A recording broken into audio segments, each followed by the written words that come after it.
Hello! আজকে আবার একটা নতুন জিনিস নিয়ে হাজির হয়েছি। আজকে কি বানাচ্ছি সেটা জানতে হলে কিন্তু সম্পূর্ণ ভিডিওটা দেখতে হবে। শেষ পর্যন্ত দেখলেই তোমরা জানতে পারবে আজকে কি বানাচ্ছি। প্রিন্টেড কাপড়টা কার্ডবোর্ডের গায়ে লাগিয়ে নিয়েছি। কাপড়টা খুব সুন্দর, তাই তো? হ্যাঁ, আমারও খুব পছন্দের। দুটো কার্ডবোর্ডের নিচেই সেফটি পিনের মাধ্যমে ছিদ্র করে নিয়েছি। এবার দেখো, এই দুটো আমি চামচ নিয়ে নিয়েছি। আর এই ছোট্ট, ছোট্ট চামচগুলো কার্ডবোর্ডের যে নিচের অংশটা, সেই অংশটায় লাগিয়ে নিয়েছি। এবার নিয়ে নেব কিছু এরকম ছোট্ট, ছোট্ট সিলভার কালারের বিডস। আর এগুলোকে ইনসার্ট করব সবার আগে জাম্প রিংয়ের মধ্যে। তোমাদের যে কটা খুশি দিয়ে নেবে।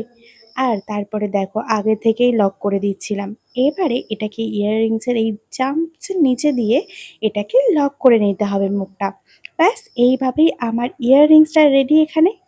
কেমন লাগছে সেটা কিন্তু অবশ্যই আমাকে কমেন্টে জানাতে ভুলো না। আর যারা আমার ভিডিও আবার দেখতে চাইছো তারা কিন্তু অবশ্যই, যারা ইউটিউব থেকে ভিডিওটা দেখছো তারা আমার চ্যানেলটি সাবস্ক্রাইব করে নিও, আর ফেসবুক ইনস্টাগ্রাম থেকে দেখলে ফলো করে নিও।